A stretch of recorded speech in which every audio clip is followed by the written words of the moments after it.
Next one is working from home. What are my thoughts?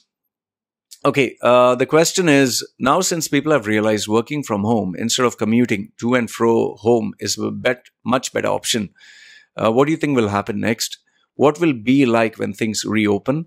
What's going to be different? Okay, what do I think of this? It is people adjusting to the new changes and challenges that are there in the economy. That's what it is. Okay, we always have to evolve. We have to change, and if we do not evolve, we do not change. We cannot sustain and survive. So, what would it be like when things reopen? It's going to be a new economy. It's going to be a new normal, like they say. People are going to ask, do I really need to travel? Can't I do this meeting from home? Even before the COVID, even before the recession, even before 5 years or 10 years, when people would say that I want to talk to you, come down for a meeting, I would say that if you want me to come down for a meeting, I'm going to charge you money for it, because to dress up, to travel all the way, to come down all the way, better than that, let's have a Skype video. Those days, Skype was there. Today, people have realized anyway, they cannot come because of the COVID and the lockdown. So people are like, let's have a Zoom session and that's it. Anyway, I just have to speak to you. I'm not going to make you sit on my lap. And, that's what I used to tell people. What, you want me to sit on your lap and caress you and feel you and hug you? So people value time much more, and they'll realize that it's a waste of time dressing up, traveling, all that bullshit. So I feel this will be the new normal. And yes, there's going to be a massive correction, especially in the travel industry, especially in the the way influencers have operated over the years. Yes, some of it will come back to normal, like Instagram influencers, food bloggers, travelers, digital nomads.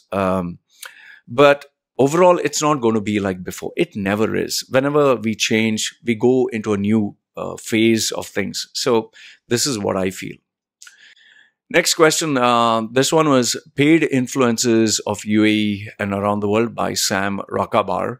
He says, hi, Lloyd. I'm going to assume that this is your official page, Instagram page, as there's no link on your recent videos. Just want to tell you that I really like your videos, and I'm not a freeloader. Just here to tell you that even though I don't agree with some of your views, well, you should not. It's always good to agree to disagree.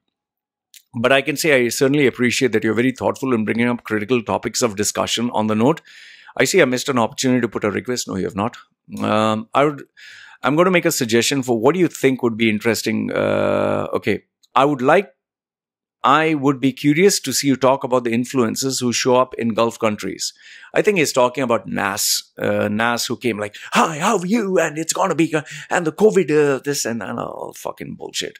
I found him really fake. Seriously, it's fucking fake. Who the fuck acts like that? Hi, how are you? You know what you're going to do? And who the fuck acts like that? It looks like he has a orgasmic spasm of fits or something like that. Like, what the fuck is that? And then you have Mr. Overly Positive, Khalid Ameri. Oh, this, da. I mean, when the fuck are you even normal, man? It's like, I understand you want to be positive, but sometimes, like I tell people, too much of fucking sugar and you can get fucking diabetes, man. So he says, what do you think? The mention of Khalid Ameri, as far as my research, I know that Saudi actually pays influencers to say Saudi is an amazing country to hide their true reality. Okay, if you could cover this topic, I'd enjoy watching it. I'll just answer it by saying that, see, influencers like all of us have to earn money. Okay, they are normal people like all of us, and the question is always, how can I earn more money? Okay, with the same number of, with the same medium, with the same videos that I do. So that is why people always say, like my channel, subscribe to my channel, share my stuff or comment. In my case, I don't like asking, like, please subscribe, yeah, please share. Like even Mr. Who's the Boss, who has great channel, amazing content.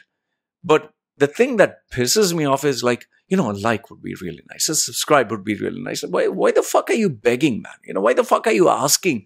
It's so fucking stupid, If people like your content, they will fucking subscribe. People are not uneducated and asking, please subscribe, please. I understand when you're starting your channel from zero and asking, but then once you get the ball rolling, don't fucking ask, man. That's why initially I used to ask. Then I was like, fuck this, You want to fucking subscribe, you'll subscribe. You want to like, you'll like, okay? The only thing which I do ask is put your comments, because I like the engagement. I genuinely see like how I'm answering this, okay? So now coming to the questions, what do I think of paid influencers? They are like any one of us. They like to earn money. And yes, they do like more money. Now, how are the ways you can make money? You can make money. One is by having many subscribers, watching the videos, watching the ads, and then sponsored videos. So that's how they make money. Now, should someone be honest and genuine to admit that, yes, I'm taking money? Yes, they should be explicitly. But then again, not everyone likes to do it. Like, see, in the case of Khalid Ameri, this is my version. He's in UAE. He's a UAE Emirati. You can't expect him to start bashing up the government or the ruler with the influences he has, with the number of people. He'll be arrested on the spot. That is why not a single video of his focuses on the genuine problems that are facing. He has not spoken on prostitution. He has not spoken on the labor camps abuse. He has not spoken on human rights abuse. He has not spoken on Princess Latifa. He'll never speak about it.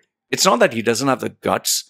He's just being smart. I mean, why would he want to make a video like that and get his life destroyed? So what do I think of influencers? They're just like normal people like you and me. They just want to make money.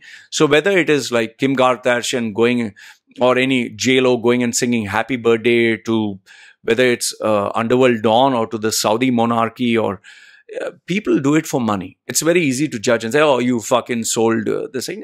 People have to make money. You and I would have done the same thing if we had made money. But then the question is, to what extent? Some people don't mind going to any extent. Like I've given you real life examples of even girls allowing people to, have sex with them, to shit in their mouths and all that, because they got paid $1 million US. Some people wouldn't mind doing that for one day or one night, taking all the abuse, but enjoying the rest of the next 10, 20 years. That's why people even fake love, marriage and all that. So it's life. That's as far as I can tell you. Okay.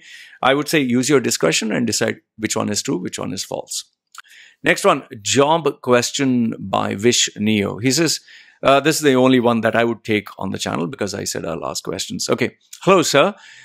I saw one of your answers to a question about finding jobs in UAE, and I'm really impressed with your honest and open views about it. I need some help. I have a few questions. I've completed my qualifications required to be a safety officer in construction sites and other industries. When I'm applying for jobs in UAE, they're asking 3 to 4 years experience. Well, of course, they don't want to spend money and train someone. They want someone who can do the job just off, at the get-go. My question is it compulsory to attach a proof of experience along with the CV? Not necessarily, because when you're talking of something technical, they can figure out in seconds whether you know your stuff or you're just bluffing. Okay, so they don't necessarily need an experience letter. However, for multinational companies, they would need a letter, and in some cases, they even contact your actual employer through the actual website or number. And if yes, do they verify those experience letters by sending an email? Well, it kind of looks fishy with the way that you're asking, because it shows that maybe you want to fake it. But remember this, even if you do fake it, end of the day, you have to prove yourself at the job. And if you don't and you fail, they'll kick your ass out. Okay? And so you wouldn't want to try anything fake, especially if it's technical, I would say. Don't think that you're going to reinvent the wheel and fool people. So I hope this answers your question.